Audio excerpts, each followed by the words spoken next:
গ্রামে বাস করার কিন্তু একটা সুবিধা আছে, প্রতিদিন টাটকা আর সতেজ সবজি খাওয়া যায়। কিভাবে চলো দেখে নাও। নমস্কার সবাইকে, কেমন আছো সবাই? আশা করছি সবাই খুব ভালো আছো। সুমেশ ভিলেজ লাইফ চ্যানেলে নতুন একটা ব্লগে তোমাদের সবাইকে স্বাগত। আজকে তো বৃষ্টি পড়ছে সকাল থেকে। তো বৃষ্টি পড়লেও আমি কাজকর্ম সব সেরে নিয়েছি। তারপরে এই যে বসে গেছি রান্না করতে। প্রতিদিনের মতো ভাতটা আগে বসিয়ে দিয়েছি, তারপরে এই যে আনাজ কাটতে বসে গেছি। আর এই যে আমাদের বাগান থেকে এটাকে তুলে নিয়ে এলো আজকে। বলো তো এটা কি? নিশ্চয়ই বুঝতে পারছো না এটা কি। দাঁড়াও, এর চুল দাড়িগুলো কেটে দিই, তারপরে বুঝতে পারবে এটা কি। বাজার থেকে ওল কিনে নিয়ে আসে, তো আমরা ছাড়িয়ে ভাতে দিয়ে দিই বা তরকারি রান্না করি। কিন্তু টাটকা তুলে আনা ওল তোমরা কোনোদিন দেখেছো?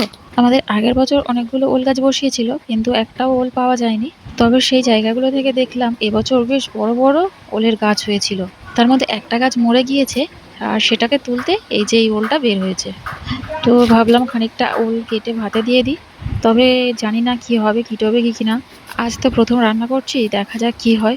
আমাদের ওল কিনে নিয়ে এলে বেশিরভাগ ভাতে খাওয়া হয়। ভাতের মধ্যে খানিকটা দিয়ে দিই, সেদ্ধ হয়ে যায়, তারপরে তুলে নিয়ে শুকনো লঙ্কা আর একটু সর্ষে বাটা দিয়ে মেখে নিই, বেশ ভালো লাগে খেতে। আর না হলে পুঁই শাক দিয়ে, ওল দিয়ে, চিংড়ি দিয়ে করি, ওটাও বেশ ভালো লাগে।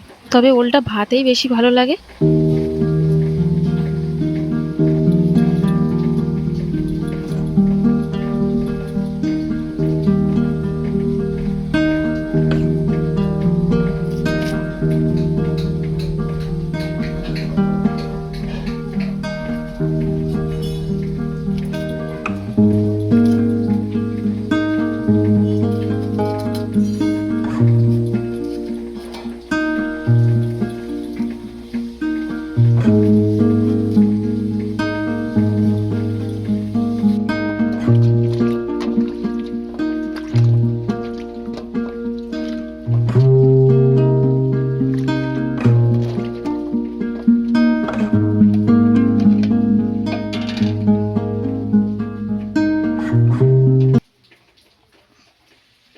ওলটাকে কেটে নিয়ে আর ভালো করে ধুয়ে ভাতের মধ্যে দিয়ে দিয়েছি।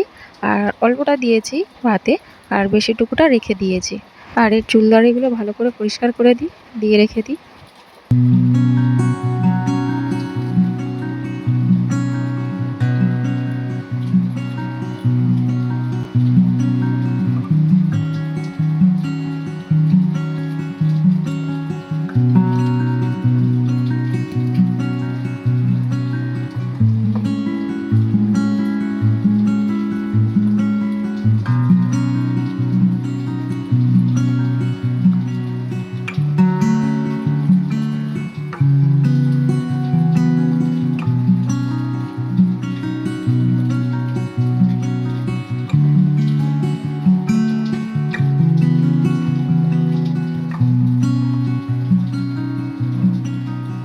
আর আজকে বেশি কিছু রান্না করিনি, ওই ওলটাকে ভাতে দিয়েছি আর এই ঝুড়ো ডিমের তরকারি।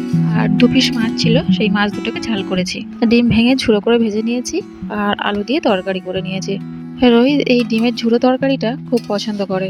ডিম সেদ্ধ করে তরকারি করলে ও খেতে চায় না, কিন্তু এইভাবে ঝুড়ো করে তরকারি করলে বেশ পছন্দ করে। আর আজকের অনেক বেলাতে মাছওয়ালা এসেছিল, আমার তখন রান্না প্রায় অর্ধেক হয়ে গিয়েছে। তো আমি বললাম যে মাছ নেবো না। তো মাছ বড়মা বললো অল্প কটা আছে, অনেকটা বেলা হয়ে গিয়েছে, নিয়ে নাও। তো আমি বললাম আমার তো রান্না অর্ধেক হয়ে গিয়েছে, কিন্তু ওই যে রোহিত ওই ভোলা মাছ খেতে ভালোবাসে। আমি না করে দিতে ফিরে যাচ্ছিল, তো রোহিত গিয়ে আবার নিয়ে এলো। তো এনেছে, ঠিক আছে থাক, আজকের আর করবো না, ফ্রিজে রেখে দেবো। তবে জানো তো আমাদের ফ্রিজটা না খারাপ হয়ে গিয়েছে। ওই ফ্রিজের কোনো জিনিস রাখতে গেলে শানু কাকিমাদের ফ্রিজ আছে, ওদের ফ্রিজেই রাখি। তো আজকে ভাবলাম মাছ কটাকে কেটে নিয়ে আর শানু কাকিমাদের ফ্রিজে রেখে দেবো। এদিকে আমার রান্না বান্না হয়ে গিয়েছে, তাই উনুনটাকে নাতা দিয়ে দিচ্ছি। আর আজকে তো কুমড়ো বসাইনি, কেননা ওই যে হাঁড়িটা ফুটো হয়ে গিয়েছে, সেই জন্য উনুনের মধ্যে জল পড়ে উনুন পুরো ভিজে যায়, তাই জন্য বসাইনি। তো নাতা দিয়ে দিয়েছি। আর সেজো কাকিমা বলেছিল একটু ডাল বসাবে আমাদের উনুনে, তাই ওনাকে বললাম তুমি আগে ডালটা বসিয়ে দাও, তারপরে আমি উতো চাপাবো। আর বর্ষাকালে না এই জ্বালনগুলো সব সেঁতিয়ে থাকে, এমনকি নারকেল পাতা টাতাও সব সেঁতিয়ে থাকে, তাই উনুন ধরাতে খুব সমস্যা হয়। তবে যে একটু উঁতো দিয়ে দিলে বেশ জলে ভালো, জ্বালানিগুলো ভালো শুকনো হয়ে যায়, আর জ্বালাতেও বেশ সুবিধা হয়। তাই কুঁড়ো না করলে এইভাবে প্রতিদিন উনুনে উঁতো দিয়ে দিই। আর ওদিকে দেখো এখনো পর্যন্ত বৃষ্টি পড়ছে। আর আমি জ্বালানগুলোকে আগে দিয়ে দিয়েছি, তারপরে ওপরে কিছু ঘুঁটেও দিয়ে দিয়েছি। শুধু এই কাঠগুলো দিলে না তাড়াতাড়ি তো জ্বলে শেষ হয়ে যায়, তবে ওর সাথে ঘুঁটে দিলে বেশ অনেকক্ষণ জ্বলে। আর আগুনও থাকে উনুনে অনেক, আর জ্বালানও কম পড়ে। আর আমাদের যেহেতু গরু আছে তাই ঘুঁটেরও অভাব নেই। তো যাই হোক, উঁতোটাকে দিয়ে আমি আগে দুটো খেয়ে নিয়েছি। আজকে মুড়ি খেয়েছি। আজকে না, আমাদের বেশিরভাগ দিন মুড়িই খাই। আর অনেকটা বেলা হয়ে গিয়েছে, তাই মুড়ি খেয়ে নিয়ে তারপরে বসে গেছি মাছ কাটতে। আর যেটা বলছিলাম, রোহিতের এই ভোলা মাছ বেশ পছন্দের। আর আমারও না নদীর মাছ খেতে বেশ ভালো লাগে, কিন্তু ওই যে পুকুরের মাছ বা ওই পোনা ভোনা এইসব মাছ একদমই ভালো লাগে না। আর রোহিতও অতটা খেতে চায় না, কিন্তু নদীর মাছ হলে বেশ ভালো লাগে। যখন কাটা পোনা নিই তখন রোহিতের ওই যে পেটি দিতে হয়। যেদিন পেটি না থাকে তখনও ও পেটি খোঁজে। আর ছোট পোনা নিলে ও তখন জিজ্ঞেস করবে যে পেটি নেই। আর দুজনের এই মাছগুলো এত অপছন্দের, কোনো কোনো দিন দুজনে মিলে এক পিস মাছ খাই। আবার একজনের ভাগেরটা হয়তো থেকে গেল, দুজনে মিলে একটা খেলে। তো সেদিন কি করি, রাত্রেবেলা মুড়ি দিয়ে খেয়ে নিই। আর না হলে রোহিতের বাপি খায়। তবে সত্যি বলতে আমাদের এখানে না অতটাও নদীর মাছ আসে না। নামে আমাদের নদীর ধারে বাড়ি, কিন্তু নদীর মাছ খেতে গেলে সেই অনেকটা দূরে যেতে হয়। আর অত দূরে মাছ কিনতে কেই বা যাবে। তাই আমাদের পাড়াতে দুজন আসে মাছ বিক্রি করতে, ওনাদের কাছ থেকে সবাই মাছ নেয়। আর ওনারা বেশিরভাগ ওই যে পোনা মাছ, কাটা পোনা এইসবগুলো বেশি আনে। নদীর মাছটা খুব কম পাওয়া যায়। তবে আমাদের সেখানে মানে ডায়মন্ড হারবার ওখানে কিন্তু প্রায় দিনই মাছ পাওয়া যায়, ওই নদীর মাছ। আর এই বর্ষাকালে তো কোনো কথাই নেই, প্রতিদিনই নদীর মাছ পাওয়া যায়।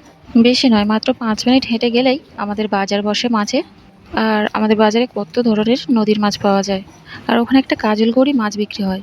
আমরা তখন প্রায় সময় খেতাম, মাঝে মাঝে মা নিয়ে আসে। ওই মাছটা খেতে বেশ ভালো লাগে। লাস্টবার মেজো বোনের বাড়িতে যখন গিয়েছিলাম, পাপুদা এনেছিল ওই মাছটা। বেশ অনেক দিন পরে ওই মাছটা খেয়েছি। তবে ওই মাছটা এখানে কোথাও পাওয়া যায় না।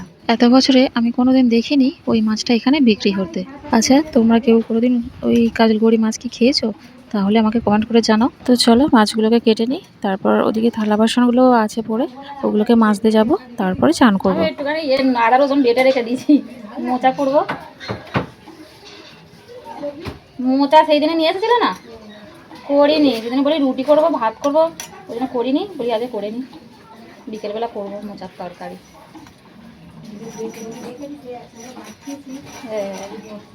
ওদের কাছ থেকে 2-3টে মোচা এনেছিল। তো 2-1 দিন আগে এনেছিল, করিনি। তো মোচাগুলোকে আজকে বিকালে রান্না করে নেব। ডিমের তরকারির জন্য আদা রসুন বেটেছিলাম, ওই খানিকটা রেখে দিয়েছি। আর ছোলাও ভিজিয়ে দিয়েছি। যেদিন এনেছিল সেদিন বিকালবেলা আমি ভাতও রান্না করেছি, তারপর রুটিও করেছি। এবার ভাত হবে, রুটি হবে, তারপর অতগুলো মোচা কাটতেও তো টাইম লাগবে, তাই জন্য করিনি, রেখে দিয়েছিলাম। আজকে আর রুটি করব না, আজকে শুধু ওই যে মোচার তরকারিটাই করব। মোচার তরকারি দিয়ে কিন্তু মুড়ি খেতেই বেশি ভালো লাগে। এই যে দেখো, বৃষ্টিটা একদম কমে গিয়েছে, আর পড়ছে না, আকাশ একটু মেঘলা করে আছে। আর এদিকে দেখো আমাদের এই শশাগুলোকে তুলে এনেছে একদম টাটকা টাটকা মাঠে থেকে। এই শশাগুলোকে ভালো করে গুছিয়ে একটা একটা করে প্যাকেটের মধ্যে ভরতে হয়। এই প্যাকেটের মধ্যে ভরে নিলে বিক্রি করতেও সুবিধা হয়।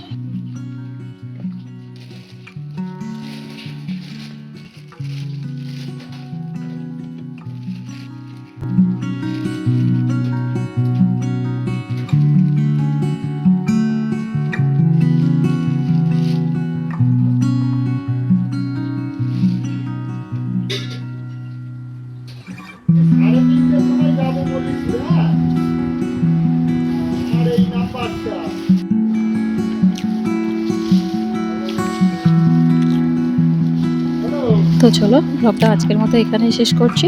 দেখা হচ্ছে পরের ব্লগে। ততক্ষণ সবাই ভালো থেকো, সুস্থ থেকো। আর আজকের ব্লগটা কেমন লাগলো কমেন্ট করে অবশ্যই জানাবে। ভালো লাগলে একটা লাইক করে দেবে, আর চ্যানেলটাকে সাবস্ক্রাইব করে দেবে।